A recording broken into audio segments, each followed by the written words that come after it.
नमस्कार दोस्तों, विधि e learning app की आज नए टॉपिक में आप सबका स्वागत है। आज हम सुपर टेट और रीट स्पेशल का एक नया चैप्टर शुरू कर रहे हैं जिसका नाम है शैक्षणिक प्रबंधन एवं प्रशासन। तो आप सब लोग जुड़ जाइए और ये जो क्लासेस हैं ये आपकी शैक्षणिक प्रबंधन, प्रशासन, उसके बाद जीवन कौशल, शिक्षण अभिवृत्ति और आपकी संवैधानिक मूल्य इस तक चल के ख़त्म होगी। इसी में आगे फिर मैं जोड़ूंगा आपके प्रारंभिक शिक्षा के नवीन प्रयास और यहीं से फिर हम आगे जुड़ जाएंगे। जो भी हमारी शिक्षा की व्यवस्थाएं थीं, जो भी हमारे दर्शन शास्त्र था, चाहे वो आदर्शवाद हो चाहे सांख्य दर्शन हो, इसके बारे में बात करेंगे। तो एक नया चैप्टर बिल्कुल आज अच्छे से शुरू करेंगे। किसी का कोई भी डाउट हो तो वो मुझे बता दीजिएगा, ठीक है? एक मिनट वेट करेंगे।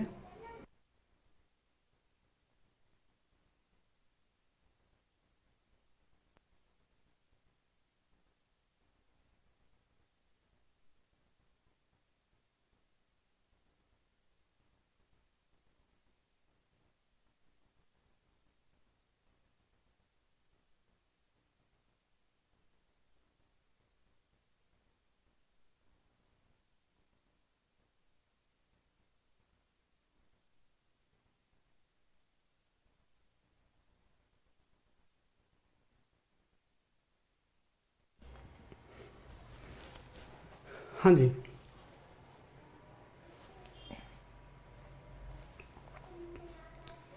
जी ठीक है।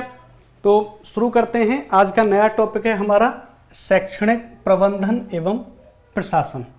तो इसके बारे में थोड़ी बहुत बेसिक बातें जानेंगे। पहले तो प्रबंधन जो होता है वो किसी भी संगठन का होता है मस्तिष्क, ठीक है? आप ऐसे समझ लीजिए कि एक व्यक्ति कोई प्रबंधक है और इस प्रबंधक के 3 अधीनस्थ हैं, ठीक है? एक है ए, एक है बी और एक है सी। इस ए के अंडर में कम से कम 5 आदमी काम कर रहे हैं, इस बी के अंडर में 5 आदमी काम कर रहे हैं, इस सी के अंडर में 5 आदमी काम कर रहे हैं। तो जो भी निर्णय ये लेगा उसी के आधार पर ये काम करेंगे, उसी के आधार पर इसके अंडर में जो भी व्यक्ति हैं ये सभी काम करेंगे। तो प्रबंधन जो होता है वो किसी भी संगठन का होता है मस्तिष्क। जो भी प्रबंधन निर्णय लेगा उसी प्रकार से पूरा संगठन कार्य करेगा। तो सबसे पहली बात तो यही है कि प्रबंधन क्या है, किसी संगठन का मस्तिष्क है। अब दूसरी बात आती है कि अभिप्रेरणा जो होती है वो प्रबंधन का क्या होती है, हृदय होती है। यानी हमारे हृदय में, हमारे मस्तिष्क में, हमारे दिल में किसी भी कार्य के लिए या किसी भी योजना का निर्माण हुआ, अभिप्रेरणा हुई और उस अभिप्रेरणा के पश्चात हमने क्या किया, उस अभिप्रेरणा के पश्चात हमने योजना बनानी, प्लानिंग करनी शुरू कर दी और प्लानिंग करने के पश्चात फिर हम क्या करेंगे, उसको पूरे संगठन में लागू कर देंगे। तो प्रबंधन का मस्तिष्क जो होता है वो संगठन का जो मस्तिष्क होता है वो प्रबंधन होता है और अभिप्रेरणा जो होती है वो होती है उसका हृदय। उसके बाद आती है कि ये शैक्षिक प्रबंधन की जो अवधारणा है ये कहाँ से विकसित हुई। सबसे पहले किसने इसको शुरू किया कि शिक्षा में भी प्रबंधन ऐसा ही होना चाहिए जैसे कि बाकी जगहों पर होता है। तो ये अवधारणा जो मानी जाती है वो अमेरिका से शुरू हुई मानी जाती है। और अगर प्रबंधन का सबसे प्रारंभिक स्वरूप किसी ने दिया तो वे थे श्रीमान फ्रेडरिक विंसले टेलर। इस नाम को आप अच्छे से याद रख लीजिए, फ्रेडरिक विंसले टेलर, या इनको हम बोलते हैं FW टेलर। तो ये टेलर साहब जो हैं आपको बहुत आगे याद आने वाले हैं और इनसे जुड़ी हुई कई सारी थ्योरीज हैं, आगे मैं आपको बताऊंगा। अगर हम बात करें कि आधुनिक विश्व प्रबंधन के जो जनक कौन हैं तो वो माने जाते हैं आपके हेनरी फ्योन। हेनरी फ्योन ने प्रबंधन में एक नए आयाम स्थापित किए थे। नए उन्होंने कुछ प्रबंधन की थ्योरीज दी थी जिनके आधार पर पहले जो चलता था नौकरशाही सिद्धांत चलता था, उससे पहले उत्पादन सिद्धांत चल रहा था। जैसे कि हमारा अंतिम लक्ष्य है उत्पादन करना, उसके लिए हमारे जो कार्मिक हैं उनके लिए हमें चाहे कुछ भी, कितना भी कुछ वो करना पड़ जाए, उनको चाहे हमको त्रासना देनी पड़ जाए, चाहे उनसे ज़बरदस्ती काम लेना पड़ जाए, लेकिन हमको उत्पादन चाहिए तो चाहिए। तो ये सारी चीज़ें जो बदलने का श्रेय जाता है वो हेनरी फ्योन को जाता है। अगर हम भारत में प्रबंधन की बात करें तो श्रीमान अरिंघम चौधरी जी हैं, जिन्होंने कि भारतीय प्रबंधन में एक नए आयाम स्थापित किए, इसीलिए इनको जनक बोलते हैं भारतीय प्रबंधन का। और प्रबंधन के जो गुरु माने जाते हैं वे माने जाते हैं पीटर ड्रेकर। तो ये आपकी कुछ बेसिक बातें थी, वन लाइनर क्वेश्चन थे।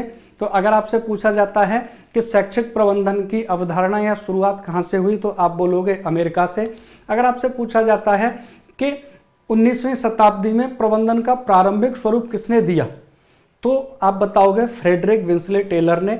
और आधुनिक विश्व में प्रबंधन के जो जनक माने जाते हैं, आधुनिक विश्व प्रबंधन के, वे माने जाते हैं हेनरी फ्योन। और भारत में के जो जनक हैं भारत में प्रबंधन के, वे हैं आपके अरिंघम चौधरी। ठीक है, अब बात करते हैं, अभी मैंने आपको बार बार बताया प्रबंधन प्रबंधन प्रबंधन, लेकिन प्रबंधन है क्या। तो अगर हम प्रबंधन और प्रशासन के बारे में बात करें तो देखो, प्रशासन जो शब्द है वे अंग्रेजी के शब्द एडमिनिस्ट्रेशन का हिंदी रूपांतरण है। ठीक है, एडमिनिस्ट्रेशन जो शब्द है वो मिनिस्ट्रेयर से बना है। मिनिस्ट्रेयर का अर्थ होता है दूसरों की सेवा करना या व्यवस्था करना। तो अब देखो, व्यवस्था या दूसरों की सेवा कैसे, आप ऐसे मान के चलो कि पुलिस प्रशासन के बारे में बात करते हैं। पुलिस प्रशासन किस लिए है, जनता की सेवा करना और जनता में उस प्रकार से चीज़ों को व्यवस्थित करना जिससे चीज़ें सुचारू रूप से चलती रहें। तो मिनिस्ट्रियर या एडमिनिस्ट्रेशन में सीधा सीधा है कि एक व्यक्ति कोई ऊपर बड़े ओहदे पर बैठा होगा, उसके अंडर फिर कुछ लोग होंगे, फिर उसके अंडर होंगे, फिर तो ये सारे लोग क्या करेंगे कि एक प्रशासन का निर्माण करेंगे जिससे कि चीजें व्यवस्थित रूप से चलें। और हम जिस माहौल में इस प्रशासन का निर्माण कर रहे हैं वहां के लोगों की हमारे द्वारा क्या हो, सेवा हो और एक सुनिश्चित व्यवस्था बने। ठीक है, तो इसको हम क्या कहते हैं, प्रशासन कहते हैं। इंग्लिश में कहते हैं एडमिनिस्ट्रेशन, जिसकी उत्पत्ति हुई किसी मिनिस्ट्रियर शब्द से। अब प्रशासन के बाद आता है प्रबंधन। जिन चीजों को हमने प्रशासनिक व्यवस्था में सम्मिलित किया था, जैसे मैंने बताया अभी के पुलिस प्रशासन की बात करें तो सबसे पहले एक आईपीएस ऑफिसर है, उसके अंडर फिर उसके डीएसपी लेवल की पोस्टेड हैं। तो जैसी भी खैर व्यवस्था होती है उस हिसाब से क्या होता है कि अब इन लोगों का प्रबंधन कैसे करना है, आईपीएस को क्या कार्य सौंपने हैं, जो डीसीपी है उसको क्या कार्य सौंपने हैं, जो सीओ है सीओ को क्या सौंपने हैं, एक कांस्टेबल के क्या कार्य हैं, क्या है, हम एक उनसे प्रबंधन बनाते हैं कि तुम्हारी ये जिम्मेदारियां, जहां पर व्यवस्थाओं का निर्माण करना हो वहां प्रशासन होता है और जहां व्यवस्थाओं को निर्धारित करके उत्तरदायित्व सौंपने हो वहां प्रबंधन होता है। अभी हम बात करेंगे दोनों में अंतर की। तो देखो, मैनेजमेंट का हिंदी रूपांतरण होता है आपका प्रबंधन, जिसका अर्थ है उपलब्ध संसाधनों का दक्षता पूर्वक तथा प्रभावपूर्ण तरीके से उपयोग करते हुए लोगों के कार्यों में समन्वय करना ताकि तथ्यों की प्राप्ति सुनिश्चित की जा सके। तो तथ्यों नहीं, लक्ष्यों होगा। क्या क्या लक्ष्यों की प्राप्ति क्या की जा सके, सुनिश्चित की जा सके। तो अब देखो यहां पर इस तरीके से समझ लीजिए कि हमारे पास जितने पर संसाधन हैं, जैसे कि आप किसी एक वीरान टापू पर फंस जाएं। अब उस वीरान टापू पर आप डिस्कवरी चैनल पर देखते होंगे एक व्यक्ति आते हैं बियर ग्रिल्स, तो वो जिस जगह पर होते हैं वहां की परिस्थितियों से वो क्या करते हैं, इस तरीके से मैनेजमेंट बिठाते हैं कि मुझे कितना घर बनाने के लिए सामान चाहिए, कल खाने के लिए, कल पीने के लिए कितना सामान चाहिए। ये क्या है, एक प्रबंधन है जहां हम उपलब्ध संसाधनों से एकदम दक्षता पूर्वक क्या करते हैं, चीजों का समन्वय स्थापित करते हैं। और उस समन्वय स्थापित करने का हमारा लक्ष्य क्या होता है कि हम ज्यादा से ज्यादा चीजों का लक्ष्यों को क्या कर सकें, प्राप्त कर सकें। तो आपको दो बातें समझ आनी चाहिए कि एक वर्ड होता है प्रशासन, दूसरा होता है प्रबंधन। प्रशासन यानी एक ऐसी व्यवस्था का निर्माण करना जिससे कि दूसरे व्यक्ति लाभान्वित हो सकें, या एक ऐसी व्यवस्था का निर्माण करना जहां पर व्यक्ति एक दूसरे से जुड़कर एक दूसरे की सेवा शुश्रूषा कर सकें। लेकिन जब ये व्यक्ति जुड़ जाएंगे तो कौन किस प्रकार से उपलब्ध संसाधनों को किस रूप में प्रयोग करके ज्यादा से ज्यादा सेवा करेगा, उसे हम कहते हैं प्रबंधन। तो यहां दो बात समझ में आते हैं, एक तो प्रबंधन, दूसरा प्रशासन। अब देखो दोनों के अंतर की बात करते हैं। तो एक वर्ड होता है आपका शैक्षणिक प्रशासन, दूसरा वर्ड होता है शैक्षिक प्रबंधन। जैसे मैं आपको बाल विकास पढ़ाता हूं तो मैं वर्ड पढ़ाता हूं आपको विकास, और विकास के अंतर्गत पढ़ाता हूं फिर मैं वृद्धि। तो जब मैं उसमें आपको बताता हूं वृद्धि एवं विकास, तो वृद्धि एवं विकास में आप देखते हो कि विकास का जो पार्ट होता है वो होती है वृद्धि। विकास का जो पार्ट है वो वृद्धि होती है। बिल्कुल ऐसे ही यहां पर प्रशासन बड़ी बात है और प्रबंधन जो है वो इसका क्या है, पार्ट है। यहां से देखो, यह परिधि से मुक्त होता है, यानी ये किसी लिमिट में नहीं होता, ये लिमिट का निर्माण करता है। और लिमिट में कोई पॉइंट्स जो होते हैं या उन लिमिट्स को बनाता कौन है, वो बनाता है प्रशासन, वो सॉरी प्रबंधन। ठीक है, तो ये क्या है, यह परिधि से मुक्त होता है और यह प्रशासन की परिधि में आता है। जैसे मैं अभी आपको पुलिस प्रशासन का ही उदाहरण देता चला जाऊंगा कि एक व्यवस्था बना दी हमने कि एक बड़ा अधिकारी होगा, उससे छोटे होंगे, उससे छोटे होंगे, अंततः कार्मिक होंगे, लेबर होगी। तो उसी तरीके से ये प्रशासनिक व्यवस्था हो गई। अब इस प्रशासनिक व्यवस्था के अंतर्गत अलग अलग आ जाएगा प्रबंधन। जैसे कि जो आईपीएस अधिकारी है, आईपीएस अधिकारी, ठीक है, जो आपका आईपीएस है वो प्रबंधन किसका करेगा, डीएसपी का करेगा। डीएसपी प्रबंधन करेगा किसका, जो भी उसके अंतर्गत सीओ होंगे। सीओ कौन का करेगा, जो उसके अंतर्गत इंस्पेक्टर होंगे। इंस्पेक्टर के अंतर्गत कौन होंगे, सब इंस्पेक्टर होंगे, फिर होंगे कांस्टेबल। ये इसको आदेश देगा। ये पूरा क्या बन गया, प्रशासन बन गया। ठीक है, अब ये क्या करेंगे, ये इसके प्रबंधन को देखेगा, ये इसके को देखेगा, ये इसके को देखेगा। क्या करेंगे, एक सिस्टमैटिक ढंग से चीजें चलती चली जाएंगी। तो यहां पर क्या होता है कि यह परिधि से मुक्त होता है, यह प्रशासन की परिधि में आता है। अब देखो अगले उसकी बात करें, यह लक्ष्य एवं उद्देश्यों को क्या करता है, निर्धारित करता है। जैसे अभी मैंने बताया प्रशासन क्या है, दूसरों की सेवा करना। ठीक है, तो ये क्या करेगा, निर्धारित कर दिया हमारा उद्देश्य कि पुलिस प्रशासन का उद्देश्य और लक्ष्य है किसी भी प्रकार के अपराध को रोकना। अब बात आती है, यह लक्ष्यों व उद्देश्यों को प्राप्त करने का प्रयास करता है। तो अब हम कानून उसको अपराधों को कैसे रोकेंगे कि जितने बार कांस्टेबल्स हैं वे सभी विभिन्न विभिन्न जगह पर ड्यूटी करेंगे, या क्या कर दिया हमने, एक उत्तरदायित्व सौंप दिए। अब देखो अगली बात की बात, यह वित्त उत्पादन तथा वितरण का समन्वय करता है।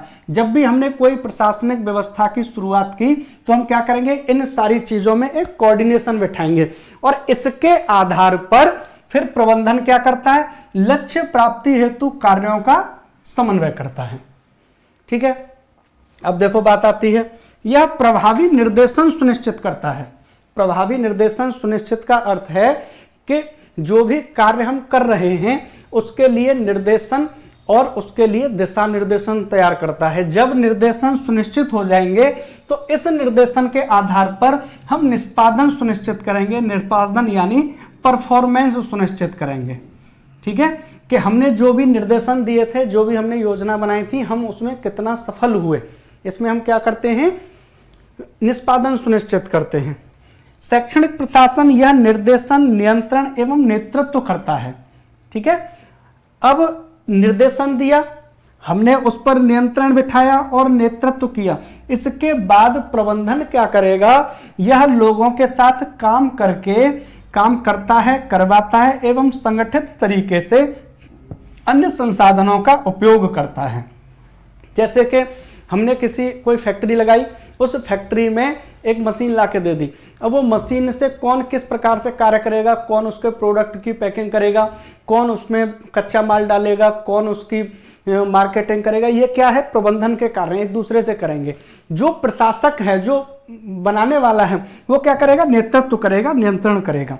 ठीक है, और अंतिम है, यह संगठन की युक्ति निकालता है, यानी किस प्रकार से संगठन में और परिवर्तन किए जाएं। जैसे संगठन है अंबानी ग्रुप, अंबानी ग्रुप ने क्या किया कि एक जियो की सिम लाने का प्लान बनाया कि हम एक ऐसी सिम लाएंगे जिसमें इंटरनेट बहुत सस्ता होगा। लेकिन फिर क्या होता है कि जब जियो की सिम की उसने प्लानिंग की, उसने एक लॉजिक निकाला कि कुछ नया करते हैं। अब उसने अपने संगठन को ये प्लानिंग सौंप दी। अब वो क्या करेगा, उस युक्ति का उपयोग करके आगे बढ़ता चला जाएगा। जैसे कि जियो की सिम आज पूरा मार्केट कवर कर चुकी है। तो प्रशासन और प्रबंधन में अंतर समझिए। प्रशासन एक बड़ा रूप है जो चीजों की शुरुआत करता है, और प्रबंधन एक उसका पार्ट है जिसके द्वारा हम लक्ष्यों की प्राप्ति करते हैं। तो आपको दो बातें समझ में आ गई होंगी कि प्रशासन क्या है, प्रबंधन क्या है। प्रबंधन यानी लक्ष्यों की प्राप्ति के लिए उपलब्ध संसाधनों का क्या करना, अधिक से अधिक प्रयोग करना। ठीक है, और प्रशासन क्या है, ऐसी युक्तियां बनाना दिशा निर्देशन निर्धारित करना, नियंत्रण बनाना, लक्ष्य बनाना और एक पूरी व्यवस्था का निर्माण करना, जिससे कि एक निश्चित समय में सही सुचारू व्यवस्था को चलाया जा सके। ठीक है, अब देखो बात करते हैं इसके परिभाषाओं की। बड़ी फेमस परिभाषा है डॉक्टर एस एन मुखर्जी, आजकल जब पिछला पेपर हुआ था तो उसमें भी एक भारतीय जो विचारक थे उनके बारे में बात हुई थी। तो ये कहते हैं कि शिक्षा प्रशासन सामग्री के साथ साथ मानवीय संबंधों की व्याख्या से संबंध है। तो ध्यान से सुनना बात को, ठीक है, सुनो। शिक्षा प्रशासन सामग्री के साथ साथ, सामग्री यानी उपलब्ध संसाधन, जो भी हम पर उपलब्ध संसाधन हैं, इन संसाधनों के साथ साथ जो भी मानवीय संबंध है। अब देखो मानवीय संसाधन क्या होते हैं कि जो भी मैनेजर होता है उसके अंदर जो कार्मिक होते हैं वे सब मानवीय संसाधन है। अगर हम विद्यालय लेवल पर बात करें तो विद्यालय में प्रधानाध्यापक, फिर शिक्षक, फिर छात्र, फिर समाज, फिर कर्मचारी, ये मानवीय संसाधन है। दूसरा एक भौतिक संसाधन होते हैं, जैसे विद्यालय भवन, विद्यालय का फर्नीचर। तो ये सारी चीजें जो है ना, ये प्रशासन का पार्ट हैं। तो ये क्या कहते हैं कि शिक्षा प्रशासन सामग्री यानी भौतिक सामग्री के साथ साथ मानवीय संबंधों की व्याख्या से क्या है, संबंधित है। अर्थात व्यक्तियों का हिल मिलकर उत्तम रूप में कार्य करने से है। वो कहते हैं कि शैक्षिक प्रशासन क्या है कि मानवीय और भौतिक संसाधनों का एक दूसरे से हिल मिलकर जो कार्य करते हैं वही प्रशासन है। यानी कौन किस तरीके से अपने लक्ष्यों को प्राप्त करने में सहायता कर रहा है, वही प्रशासन है। क्लियर। अगर हम बात करें शिक्षा नीति 1986 की, तो ये कहते हैं कि शैक्षिक प्रशासन का अर्थ ऐसे प्रशासन से है जो समाज तथा व्यक्ति की आवश्यकता अनुसार शिक्षा की व्यवस्था कर एक और व्यक्ति को न केवल आत्मनिर्भर बना सके वरन उसे समाज उपयोगी नागरिक के रूप में भी विकसित कर सके। तब देखो सुनो, आप यहां से ऐसे समझिए कि दो तरह के संसाधन होते हैं। एक होते हैं मानवीय संसाधन। मानवीय संसाधन, अगर हम मानवीय संसाधनों की बात करें तो सबसे पहले होता है आपका प्रधानाध्यापक, और प्रधानाध्यापक के बाद होता है शिक्षक, शिक्षक के बाद होता है छात्र, और छात्र के बाद होता है समाज, और समाज के बाद होता है आपके कर्मचारी। ये आपके मानवीय संसाधन बनते हैं किसी भी शैक्षिक प्रशासन में। अब बात क्या होती है कि कोई भी छात्र हो या शिक्षक हो समाज से आता है और पढ़ने के बाद फिर समाज में ही जाता है। तो ये जो चक्र है ना, ये इस तरीके से चक्र क्या है, ये घूमता रहता है। तो शैक्षिक प्रशासन कहता है कि आप भौतिक संसाधनों का प्रयोग इस प्रकार से कीजिए कि बच्चा समाज का एक ऐसा नागरिक बने जिससे कि आगे आने वाले समय में वो एक बेहतर कार्य कर सके। ठीक है, तो देखो यही बात यहां पर हम कह रहे हैं कि शैक्षिक प्रशासन का अर्थ ऐसे प्रशासन से है जो समाज तथा व्यक्ति की आवश्यकता अनुसार शिक्षा की व्यवस्था तो करे ही करे, लेकिन व्यक्ति को न केवल आत्मनिर्भर बनाए वरन उसे समाज उपयोगी नागरिक के रूप में भी विकसित कर सके। ठीक है, 1 मिनट वेट।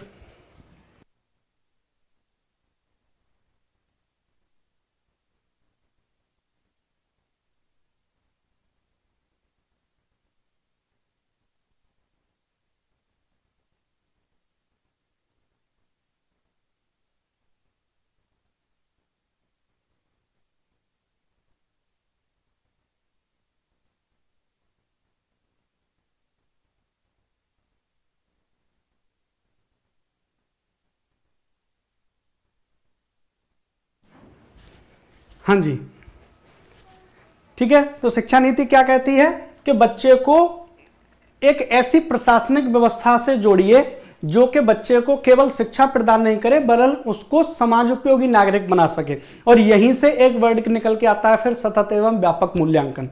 ठीक है, अगली बात पर चलते हैं। अगली परिभाषा आपकी आती है कैम्बेल के अनुसार। कैम्बेल की परिभाषा को ध्यान से सुनिए। देखिए, शैक्षिक प्रशासन में शिक्षण व सीखने की प्रक्रिया से संबंधित लक्ष्यों, एवं नीतियों के विकास को प्रोत्साहित करने वाली सुविधाएं निहित हैं। ध्यान से सुनिए, शैक्षिक प्रशासन में शिक्षण एवं सीखने की प्रक्रिया से संबंधित, यानी सीखने और सिखाने की प्रक्रिया से संबंधित लक्ष्यों एवं नीतियों के विकास को प्रोत्साहित करने वाली सुविधाएं निहित हैं। यह शिक्षण तथा सीखने के उपयुक्त कार्यक्रमों के विकास को प्रोत्साहन प्रदान करता है। साथ ही शिक्षण एवं सीखने की प्रक्रिया को संचालित करने के लिए मानवीय तथा भौतिक तत्वों की व्यवस्था करता है। ठीक है, यानी हम किस प्रकार से शिक्षा की व्यवस्था को चलाएं, उसके लिए मानवीय और भौतिक संसाधनों का एक सिस्टेमेटिक ढंग, एक व्यवस्थित ढंग, एक क्रमबद्ध ढंग जो है वही शैक्षिक प्रशासन है। यह बात कौन कहता है? कैम्बल कहते हैं। ठीक है, तो एक बात आपको यहां से समझ में आ गई होगी कि उपलब्ध संसाधनों के द्वारा हम जब किसी भी संगठन के लक्ष्यों को प्राप्त करने का प्रयास करते हैं उसे हम कहते हैं प्रशासन या प्रबंधन। जब हम शिक्षा में बात करें तो बड़ी सिंपल सी बात है कि जब हम समाज को एक ऐसे नागरिक दें जो केवल शिक्षित ना हो, समाज के लिए उपयोगी भी हो, उसके लिए जरूरत किसकी होती है? सही एक सिस्टेमेटिक प्रशासन की, सही सिस्टेमेटिक प्रबंधन की। क्लियर? तो सबसे बड़ा फिर और लास्ट में निचोड़ आता है कि शिक्षा प्रशासन वह प्रक्रिया है जिसमें कार्यरत लोगों के प्रयासों को इस प्रकार समन्वित किया जाता है जिससे मानवीय गुणों को प्रभावी ढंग से विकास हो। ध्यान से सुनना, शिक्षा प्रशासन वह प्रक्रिया है जिसमें कार्यरत लोगों के प्रयासों को इस प्रकार समन्वित किया जाए, जैसे कि मैं टीचर हूं, मैं अपने प्रयासों को कर सकता हूं कि मैं पढ़ा सकता हूं, लेकिन अगर पेपर ही ना हो तो मेरे प्रयास बेकार गए। तो एक प्रशासनिक व्यवस्था ऐसी होनी चाहिए कि सबके प्रयासों को समन्वय के द्वारा हम क्या करें? लक्ष्यों की प्राप्ति तक हो, लक्ष्यों की प्राप्ति तक पहुंचे, जैसे जिससे मानवीय गुणों को प्रभावी ढंग से विकास हो। यह प्रक्रिया केवल बालकों एवं नवयुवकों के विकास तक ही सीमित नहीं, वरन इसके अंतर्गत प्रौढ़ कार्यकर्ताओं के विकास को भी महत्व दिया जाता है। केवल ऐसा नहीं है कि हम युवाओं के लिए, बालकों के लिए कोई भी व्यवस्था हो, चाहे वो प्रौढ़ हो, चाहे बालक हो, चाहे युवक हो, एक ऐसी निश्चित व्यवस्था होनी चाहिए जो जिस एज का है उस एज पर उसको शिक्षा की एक समुचित व्यवस्था मिले। ये कौन कहता है? शैक्षिक प्रबंधन या प्रशासन कहता है। तो देखो, बड़ी एक लाइन की बात है, हम पढ़ा तो रहे हैं। कोई भी व्यक्ति, जैसे कि आपको लगता है कि मुझे पेपर पास करना है, लेकिन कोई मैनेजमेंट नहीं है। आज आपने हिंदी पढ़ ली, कल आपने पढ़ ली गणित, और उसके बाद आपने साइकोलॉजी पढ़ ली, फिर 10 दिन बाद हिंदी का नंबर आया, तो जो पहले हिंदी पढ़ी थी उसको भी भूल जाओगे। आप कहते हो नहीं जी ये तो तरीका गलत हुआ। सही तरीका क्या होगा भाई? सही तरीका ये होगा कि हर रोज हम 1-1 घंटे सब विषयों को पढ़ें, या पहले हम एक विषय को कंप्लीट कर लें फिर दूसरे विषय को उठाएं। तो ये क्या हो गया? एक सही तरीका हो गया, सही प्रबंधन हो गया। तो प्रबंधन या प्रशासन ये कहता है कि कोई भी शिक्षा का प्रशासन इस प्रकार से बनाया जाए कि उपरोक्त व्यक्ति से लेकर और निम्नतम व्यक्ति तक जो है सब एक सही दिशा में कार्य करें, लक्ष्यों की प्राप्ति में सब एक दूसरे के साथ समन्वित हों और सबके प्रयास काउंट हों, और जिससे क्या हो कि हम एक अच्छे समाज का निर्माण करें। जैसे कि अभी हमारा यूपी टेट का पेपर हुआ, यूपी टेट के पेपर का जो रिजल्ट जब आना था वो किसी कारण से नहीं आया, तो ये क्या है? गलत प्रशासन के तरीके हैं। जैसे कि वैकेंसी निकली, अब से पहले वैकेंसी अभी भी खाली पड़ी है, लेकिन अभी तक कोई उम्मीद नहीं कि हाँ जी तब वैकेंसी आएंगी, तो ये क्या है? गलत प्रशासन का तरीका। सही प्रशासन का तरीका ये है कि जो भी लोग इसमें इन्वॉल्व हैं, जो भी लोग इसमें प्रयासरत हैं, सबके प्रयासों को एक सुचारू रूप से ढंग से चलाया जाए। लाखों बच्चे, कम से कम 10 लाख स्टूडेंट्स हैं जो कि सुपर टेट के इंतजार में पढ़ाई कर रहे हैं, उनके प्रयास बेकार जा रहे हैं। उनकी जो उनको पढ़ाने वाले हम जैसे जो शिक्षक हैं उनके प्रयास बेकार जा रहे हैं। तो अगर प्रशासनिक व्यवस्थाएं कहीं ना कहीं कमजोर होंगी तो उसका फर्क पूरे आने वाले भविष्य पर और हर व्यक्ति पर पड़ता है। सही प्रशासन वही है कि कोई भी एक व्यवस्था से जुड़ा हुआ कोई भी व्यक्ति, जैसे कि हम शिक्षा से जुड़े हुए हैं, तो हमारे प्रयास कैसे हो रहे हैं? असफल हो रहे हैं। तो कहने का तात्पर्य यही है कि सही प्रशासन या प्रबंधन वही है जबकि सही कार्य सुचारू रूप से समय समय पर आयोजित किए जाएं। ठीक है, अब बात करते हैं आगे। चलिए, एक है ये अमेरिकन विद्यालय प्रशासक संगठन। ये कहते हैं कि प्रशासन यह एक ऐसी समग्र प्रक्रिया है जिसके अंतर्गत उपलब्ध मानवीय एवं भौतिक संसाधनों का उपयोग संगठन के उद्देश्यों को प्रभावशाली ढंग से पूरा करने के लिए किया जाता है। तो देखो बार बार ये वर्ड आया, मानवीय संसाधन और भौतिक संसाधन। तो देखो मानवीय संसाधन क्या होते हैं, मैं आपको पहले ये दिखा देता हूं। ठीक है, देखो शैक्षिक प्रबंधन के जो संसाधन होते हैं दो तरह के होते हैं, एक तो होते हैं आपके मानवीय, दूसरे होते हैं आपके भौतिक संसाधन। और हमें इन दोनों का क्या करना है, समन्वय करना है। समन्वय यानी कोऑर्डिनेशन बिठाना है। और कोऑर्डिनेशन बिठाने के बाद जब सही कोऑर्डिनेशन बैठेगा तब हम क्या करेंगे, हम जो भी लक्ष्य हमने निर्धारित किए हैं उन लक्ष्यों की क्या करेंगे, प्राप्ति करेंगे। तो चाहे अब मानवीय संसाधन प्रधानाचार्य, शिक्षक, छात्र, कर्मचारी, समुदाय, और आपके भौतिक संसाधन विद्यालय भवन, कक्षा कक्ष, बैठक व्यवस्था, पुस्तकालय, प्रयोगशाला, खेल का मैदान, विद्यालय छात्रावास, कक्षा कक्ष स्टाफ, फर्नीचर और कैंटीन। तो अब देखो ये सारी चीजें, विद्यालय भवन का नक्शा कैसा होना चाहिए मैं आपको ये पढ़ाऊंगा। ठीक है, कक्षा कक्ष में बैठक व्यवस्था कैसी होनी चाहिए, जैसे अभी उत्तराखंड टेट में पूछा गया था कि आपकी क्लास में आप विशेष आवश्यकता वाले स्टूडेंट हैं तो आप उनको किस सीटिंग प्लान से बिठाएंगे, चंद्राकार बिठाएंगे या आयताकार बिठाएंगे या वर्गाकार बिठाएंगे। ठीक है, तो ये क्या है, कक्षा कक्ष बैठक व्यवस्था। पुस्तकालय में किस प्रकार की पुस्तकें हों, कौन से विद्यालय में किस तरीके से पुस्तकें होनी चाहिए, आपकी प्रयोगशाला में की लेआउट कैसा होना चाहिए, खेल का मैदान कैसा होना चाहिए। विद्यालय भवन के मैं आपको नक्शे बताऊंगा, यू आकार, T type, U type, V type और एक्स टाइप, ये नक्शे मैं आपको बताऊंगा। शायद चौथा पार्ट जब आएगा इस वीडियो का तब पता चलेगा। तो कक्षा कक्ष और स्टाफ रूम जो होते हैं वो कैसे होने चाहिए, विद्यालय फर्नीचर किस प्रकार विशेष आवश्यकता वालों के लिए होने चाहिए। तो ये भौतिक संसाधन है। तो हम जब इन चीजों का क्या कर देंगे, एक समन्वय कर देंगे, तभी लक्ष्यों की प्राप्ति होगी। आप इस सीरीज को पूरा देखिएगा। इस सीरीज में आपको इससे जुड़े हुए एक भी आपका नंबर नहीं कटेगा, ये मेरी गारंटी है। ठीक है, तो आप इस सीरीज को अगर हो सके तो नोट्स बनाइएगा, नहीं तो पीडीएफ आपको मिल ही रही है। पीडीएफ साथ के साथ सबको मिल रही है ना, हाँ कमेंट करिएगा, सबको पीडीएफ मिल रही है। और आप लोग जब इसके प्रिंट निकलवाते हो तो आप एक काम करना कि जो भी आपके यहाँ प्रिंट निकालते हैं उनको बोलिए कि बुक स्टाइल प्रिंट निकालें, क्योंकि ये पीपीटी की पीडीएफ है तो काफ़ी महंगी निकलेंगी, एक पेज काफ़ी बड़ा बैठेगा, इसीलिए बुक स्टाइल निकलवाइए। एक पेज पर 4 पेज हमारे वाले निकल आते हैं। आपका जो A4 साइज होगा ना तो हमारा पीपीटी के 4 पेज प्रिंट जब निकलेंगे तो एक पेज पर 4 आ जाएंगे और वो आपको आसानी से दिखाएंगे। इस तरीके से निकलवाने का प्रयास कीजिएगा अगर निकलवाते हो।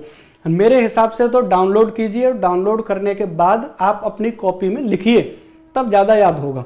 क्योंकि सुपर टेट एक ऐसा सब्जेक्ट है कि ऐसा पेपर है जिसमें जितना पढ़ लो उतना ही कम है, और जितना अपने हाथ से लिख लोगे, समझ लोगे, उतना ही आपको फायदा होगा।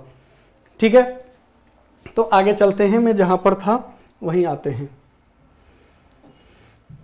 ठीक है, अब आते हैं बात शैक्षिक प्रशासन के उद्देश्य पर।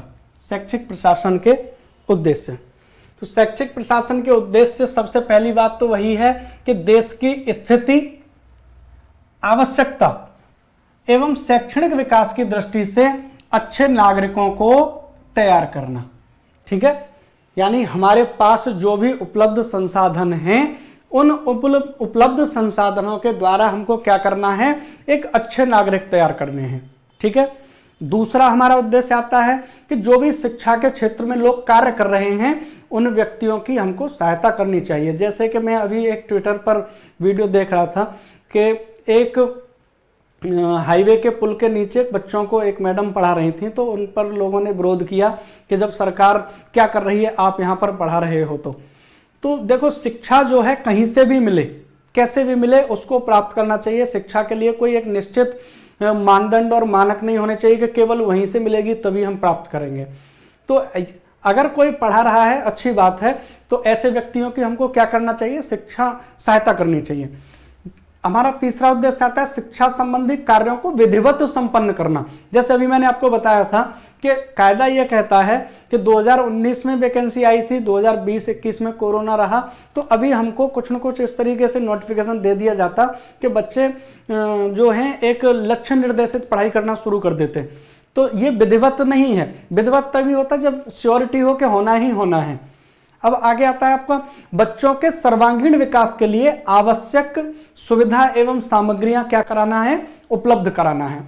तो अब देखो बच्चों के सर्वांगीण विकास क्या होता है। सर्वांगीण यानी उनका शारीरिक, मानसिक, संवेगात्मक, सामाजिक, भाषाई, नैतिक, सौंदर्यात्मक सभी प्रकार के जो उसके विकास हैं, उसके लिए हमको क्या करना है, आवश्यक साधन उपलब्ध कराने हैं, सामग्री उपलब्ध करानी है। यानी हमको पाठ्यक्रम इस प्रकार से बनाना है जिससे कि हम व्यक्तियों को कैसा बना सकें, एक ऐसा व्यक्ति नागरिक बना सकें जिनको हम अच्छे कह सकते हैं।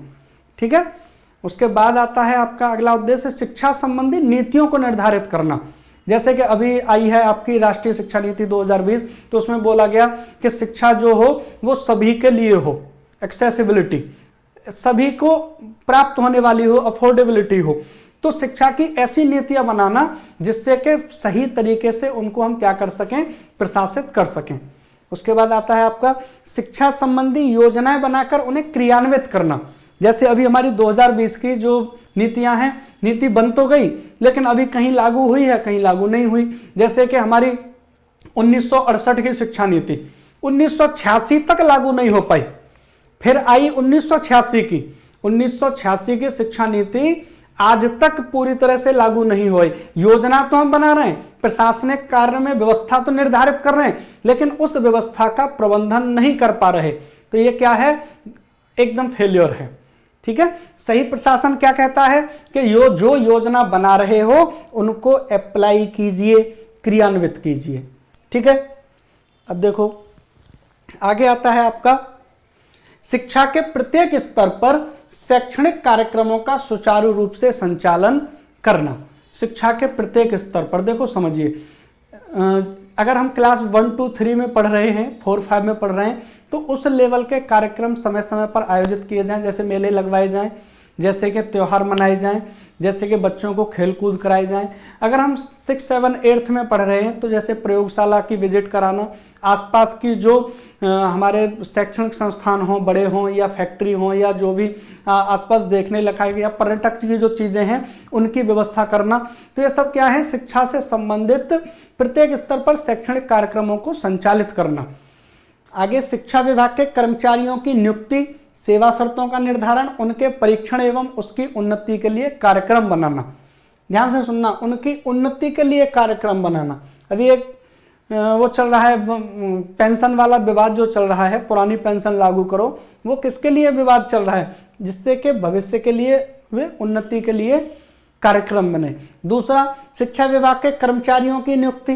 भाई जनसंख्या प्रतिदिन बढ़ रही है, विद्यालयों में लोड है काफ़ी, एक तो कागजी कार्रवाई का, चुनाव का या अन्य चुनाव मतगणना का, बहुत सारे काम हैं। उसके बाद हम व्यवस्था जो भी हमारी शिक्षा का लक्ष्य है ना, उसको हम प्राप्त नहीं कर पा रहे हैं। क्यों? क्योंकि हमारे यहाँ सही तरीके से शिक्षा कर्मचारियों की नियुक्ति नहीं हो पाती। डिग्री काफ़ी दिनों तक लटकी रहती हैं, आपके उसमें मार्कशीट आती है, उसमें गलतियां होती हैं, बार बार कॉपी रीचेक होती हैं। उसका कारण है वर्कलोड का बढ़ना और नई नियुक्तियों का न होना। तो सही प्रशासन कहता है कि आपको सही समय पर सही नियुक्तियां करनी चाहिए। उसके बाद शिक्षा विभाग के कर्मचारियों को निर्देशन एवं परामर्श देना। जैसे देखो शिक्षा में प्रतिदिन प्रतिवर्ष नई नई नवाचार आ जाते हैं।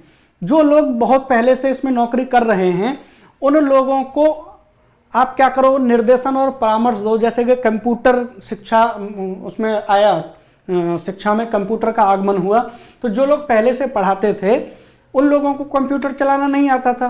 तो ऐसी कंडीशन में समय समय पर कर्मचारियों को क्या दिए जाए, निर्देशन दिए जाएं और परामर्श दिए जाएं। उसके बाद आता है निरीक्षण हो, पर्यवेक्षण के लिए आवश्यक धन की व्यवस्था करना। ठीक है, यानी इंस्पेक्शन के लिए और सुपरविजन के लिए, जिससे कि व्यवस्था सुचारू रूप से चल रही है या नहीं चल रही। आगे शिक्षा के क्षेत्र में अनुकूल वातावरण उत्पन्न करना ताकि शिक्षा क्षेत्र में अधिकतम उपलब्धियां प्राप्त की जा सके। अनुकूल वातावरण से समझिए, एक प्रश्न आता है सीटेट में जिसको मैं बार बार बताता हूं कि एक अच्छा विद्यालय कौन सा है जहां पर छात्र आरामदायक महसूस करें।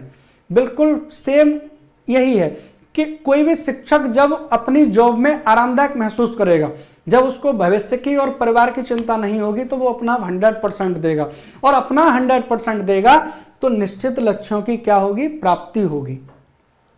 क्लियर? ये आपके शिक्षा के क्या थे, प्रशासन के उद्देश्य थे। अब बात करते हैं, नमस्ते, क्लास चल रही है 2 बजे से, ठीक है, कोई नहीं, रिकॉर्डेड क्लास होगी, देख लेना, बाद में पीडीएफ मिल जाएगी। चलिए, अब आगे आता है शैक्षिक प्रशासन के क्षेत्र, ठीक है, यानी किन किन क्षेत्रों में शैक्षिक प्रशासन कार्य करता है। तो देखो, सबसे पहली बात, शिक्षा नीति के अनुसार शिक्षा का स्वरूप तैयार करना एवं समय समय पर मूल्यांकन करना, ठीक है। प्रशासन का कार्य क्या है कि जो भी प्रबंधन का कार्य क्या है या प्रशासन का कार्य क्या है, जो भी सरकार ने नीति निर्धारित की है उस नीति को लागू करना, और लागू करने के बाद ये सही तरीके से चल रही है या नहीं, सुचारू व्यवस्था चल रही है नहीं, उसका क्या करना, मूल्यांकन करना। ये प्रमुख एक क्षेत्र है, इस बात को ध्यान से सुन लेना। उसके बाद शिक्षा से संबंधित समस्याओं की पहचान एवं निराकरण करना, यानी निदानात्मक और उपचारात्मक शिक्षण तो समझते हो, तो ये तो होती हैं विद्यालय लेवल की बात, लेकिन शिक्षा से जुड़ी हुई जो समस्याएं हैं उनका क्या करना, हमको निर्धारण करना और निराकरण करना, ठीक है।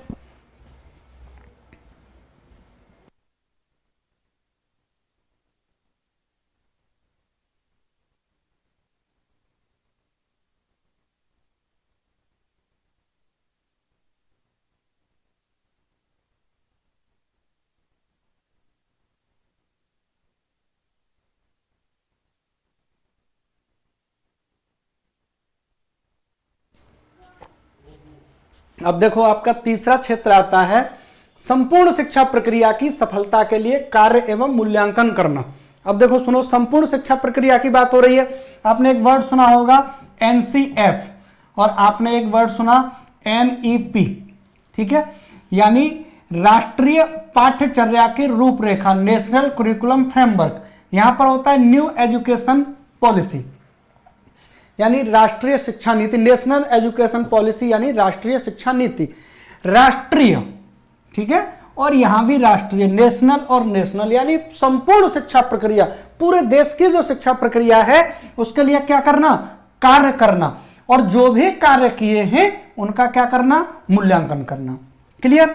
अब देखो, अगला आता है क्षेत्र विद्यार्थियों के लिए समानता एवं स्वतंत्रता के सिद्धांत के आधार पर शैक्षणिक कार्यक्रमों की योजना बनाना। अब देखो सुनिए, कोई भी विद्यालय हो, आपको इस प्रकार से प्रशासनिक व्यवस्था बनानी है कि कोई भी बच्चा भाषा के आधार पर, रंग के आधार पर, जाति के आधार पर, धर्म के आधार पर, स्थान के आधार पर या शारीरिक विकृति के आधार पर किसी भी प्रकार का भेदभाव न झेले, ठीक है। प्रशासनिक व्यवस्था ऐसी होनी चाहिए कि हर बच्चे को यह लगे कि मेरे लिए समानता है, मेरे लिए स्वतंत्रता है।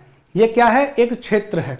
उसके बाद आता है आपका शिक्षा के उद्देश्यों के मूल सिद्धांतों आदि को छात्रों एवं समाज के हितों में निर्धारित करना। अब देखो, शिक्षा के मूल सिद्धांत क्या हैं।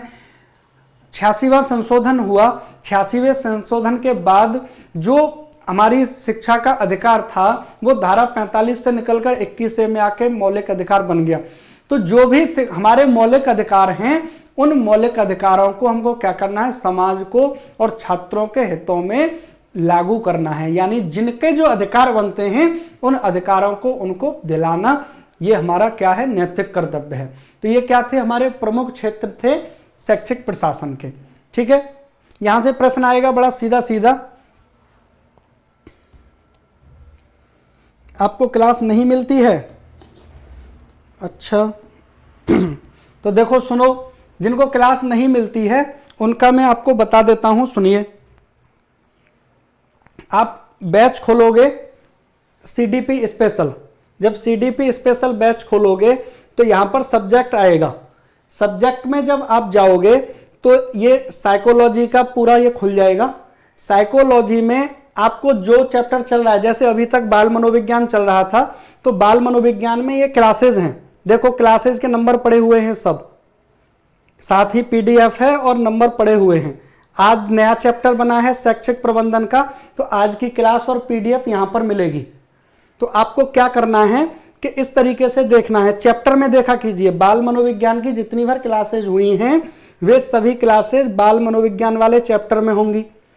आज से नया टॉपिक चला है शैक्षिक प्रबंधन, तो इसकी क्लासेस इस चैप्टर में मिलेंगी, इसी में पीडीएफ मिलेगी, ठीक है ना। अभी जैसे ही क्लास मेरी जाएगी खत्म होगी 10-15 मिनट बाद यहाँ पर क्लास दिखाई दे जाएगी और उसी के साथ पीडीएफ भी दिखाई दे जाएगी, ठीक है ना।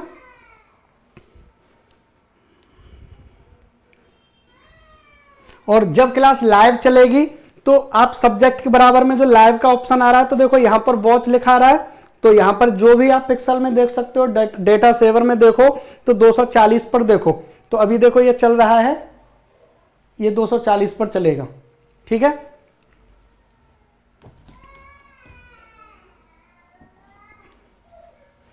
ओके, हाँ ठीक है, बात करते हैं किसकी, आगे आते हैं शैक्षिक प्रबंधन के कार्य। मोस्ट इंपोर्टेंट है ये, ठीक है, मोस्ट इंपोर्टेंट है, इसको पूरी तरह से रट्टा मार लेना, ठीक है। एक विचारधारा, एक थे मनोवैज्ञानिक कह सकते हैं उनको, या उनको वो कहते हैं दार्शनिक, लूथर गुलिक। लूथर गुलिक ने एक पुस्तक लिखी थी जिसका नाम था paper on the science of administration,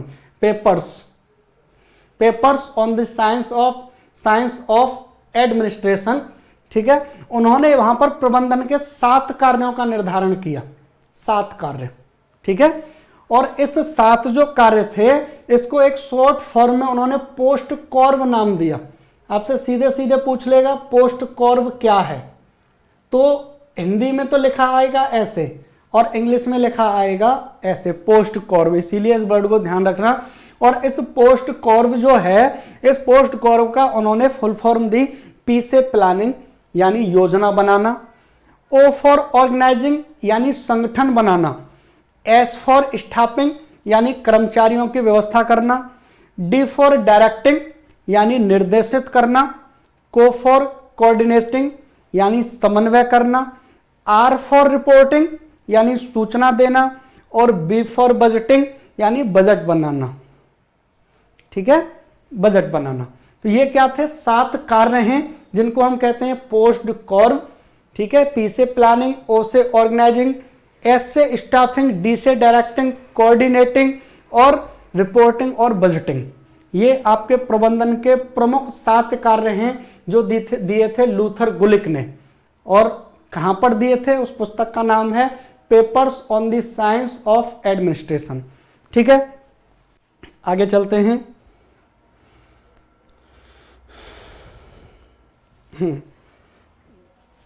आगे चलते हैं शैक्षिक प्रबंधन के संसाधन, जिसके बारे में मैं आपको पहले बता चुका था कि किन संसाधनों से कोई भी शैक्षणिक प्रबंधन संपन्न होता है और किन संसाधनों की मदद से हम लक्ष्यों की प्राप्ति को सुनिश्चित करते हैं।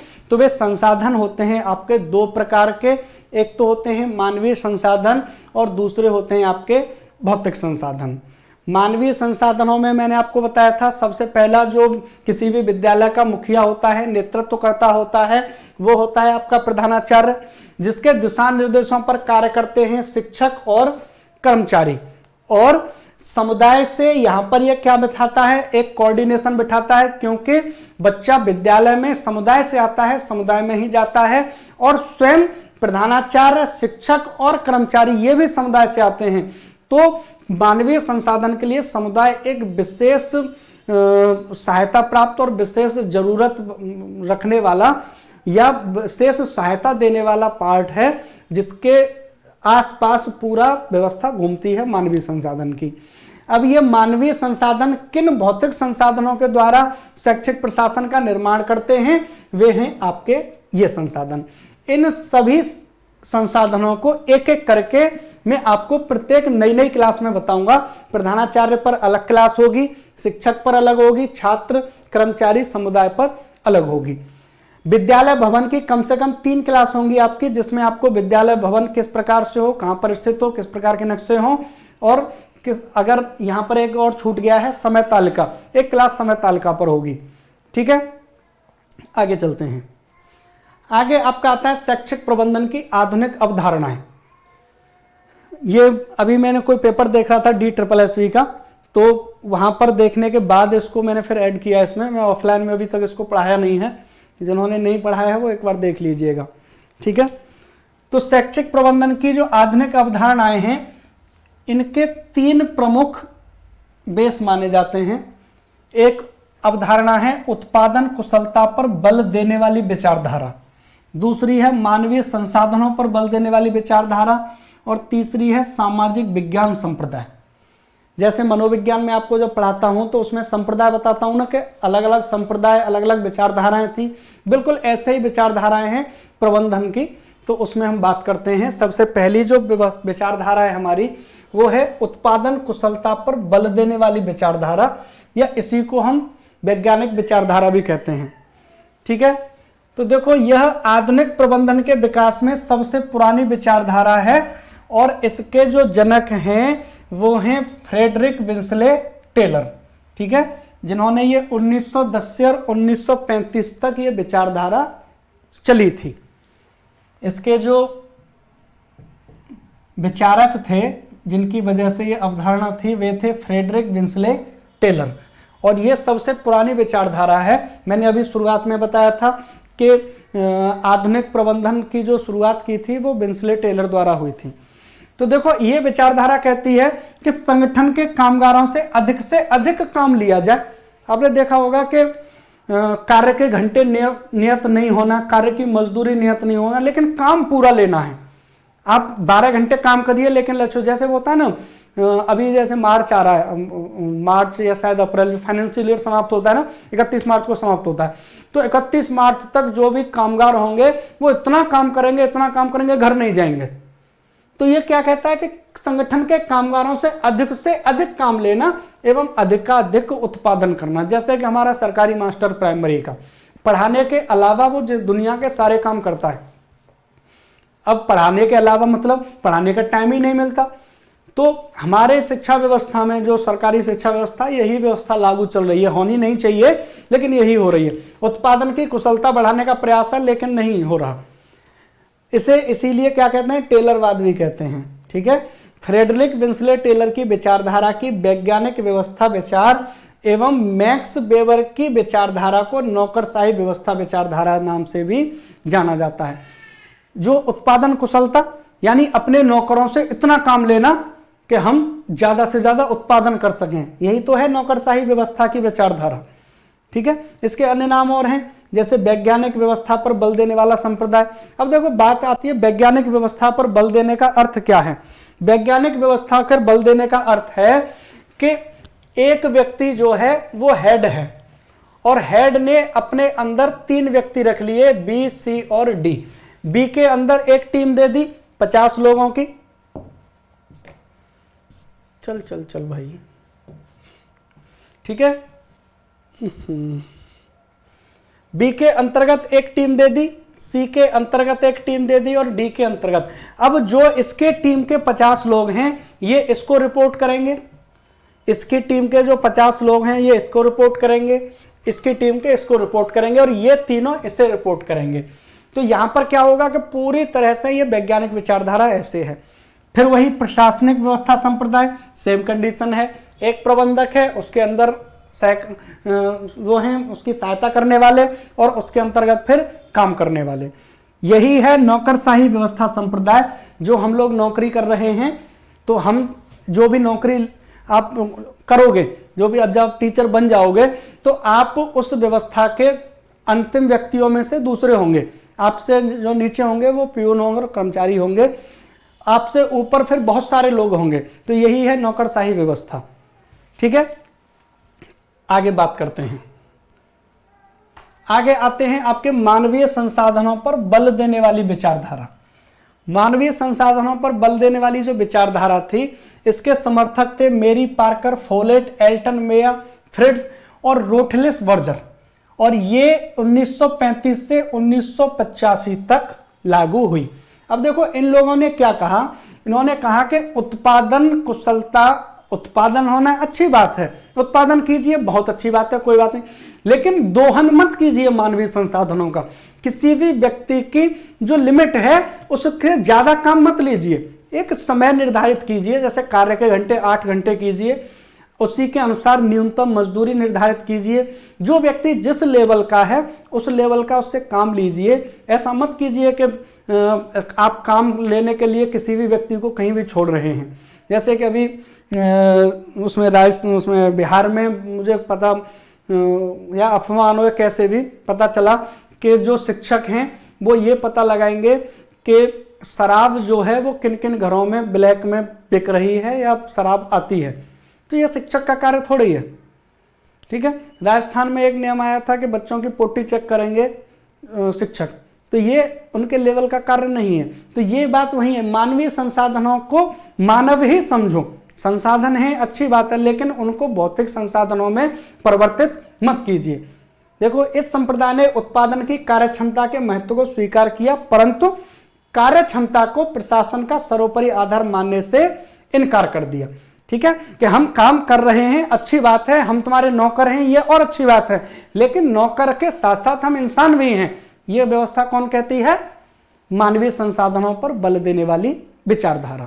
ठीक है, उसके बाद अगली विचारधारा आती है सामाजिक विज्ञान संप्रदाय की, जो 1950 से 1970 तक चली, जिसके समर्थक थे हर्बर्ट साइमन और चेस्टर बर्नार्ड। इन्होंने कहा कि प्रशासन का मुख्य कार्य संगठन को सुचारू रूप से चलाना है। ठीक है, इसमें संगठन के लक्ष्य एवं व्यक्ति के व्यक्तिगत लक्ष्य दोनों को महत्व दिया जाता है। अब देखो सुनो मेरी बात को, जैसे तुमने देखा होगा कुछ कंपनियां अपने एम्प्लॉयज को गोवा भेज रही हैं, बैंकॉक भेज रही हैं, या कुछ जो संस्थाएं होती हैं बोनस देते हैं। ठीक है, वो क्या करते हैं, दिवाली पर उनको गिफ्ट देते हैं, या पार्टी आयोजित करते हैं, या कोई जाता है तो फेयरवेल देते हैं। तो ये क्या है? सामाजिक विज्ञान संप्रदाय है, क्योंकि हम कार्य तो कर रहे हैं, कार्य हो भी रहा है, लेकिन एक रोबोट की तरह, एक मशीनरी की तरह कार्य करने के बजाय एक सामाजिक माहौल में कार्य करें, एक दूसरे से मित्रता का भाव रहें, एक दूसरे के दुख सुख में शामिल हों, तो वहां पर कार्य का उत्पादन भी बढ़ेगा और आगे चीजें चलती भी रहेंगी। यह संप्रदाय कहता है कि कोई भी संस्था एक दिन के लिए नहीं बनती, काफी समय दिनों के लिए बनती है, अब लंबे उसके लिए बनती है, तो लंबे उसके लिए आपस में तालमेल होना बहुत जरूरी है। ठीक है, और इन विचारकों ने प्रशासन के क्षेत्र में एक त्रिकोणीय प्रबंध संकल्पना की शुरुआत की थी। इस प्रबंध संकल्पना में क्या था कि एक तो था कार्य, ठीक है, कार्य के बाद यहां पर था उत्पादन और समाज एवं संस्कृति, समाज एवं संस्कृति। ठीक है, वो कहते हैं कि एक त्रिकोणीय प्रबंध श्रृंखला होनी चाहिए कि कार्य भी हो, उत्पादन भी हो, लेकिन समाज और संस्कृति भी बनी रहे। ऐसा नहीं है कि हम केवल और केवल मशीन बन जाएं और उस तरीके से कार्य करें कि हम अपने समाज और संस्कृति को भूल जाएं। तो आपकी ये थी पहली क्लास शैक्षिक प्रबंधन एवं प्रशासन की। सुपर टेट का सबसे महत्वपूर्ण टॉपिक है। देखो आपको मैं एक बात बता देता हूं, 30 नंबर की साइकोलॉजी का हम कहते हैं कि 30 नंबर की साइकोलॉजी आएगी। अब तक जो आपने साइकोलॉजी पढ़ी थी यूपी टेट के लिए वो केवल और केवल 10 नंबर की है सुपर टेट में। बाकी के जितने भर टॉपिक मैं अभी आपको गिनवा रहा था, चाहे वो शैक्षिक प्रबंधन हो, चाहे आपकी शिक्षण अभिवृत्ति हो, चाहे आपके जीवन कौशल हो, या आपकी प्रेरणा हो, ये सारे मैटर जो हैं ये 10 नंबर के अलग हैं और 10 नंबर के आपका शिक्षण कौशल वाला मैटर है। तो इसको ऐसा मत सोचिए जितने 10 नंबर के जो आपने यूपी टेट के लिए साइकोलॉजी पढ़ी थी वो तब 30 नंबर के लिए पढ़ी थी, लगभग 60 क्लासेस। ठीक है ना, तो वो अब 10 नंबर की है बस।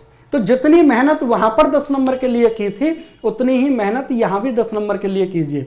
अपना लक्ष्य बनाइए 30 में से 30 लाने का। मेरे साथ बने रहिए, मैं आपको गारंटी देता हूं कि जो भी ऐप पर ये आपकी क्लासेस लगभग 70 क्लास तक मैं पूरा सुपर टेट का सिलेबस PDF में आपको दे दूंगा। तो इससे 30 में से 30 ही आएंगे, 7 बने रहिए। ठीक है, आज के लिए इतना ही। नमस्कार, फिर मिलते हैं, धन्यवाद।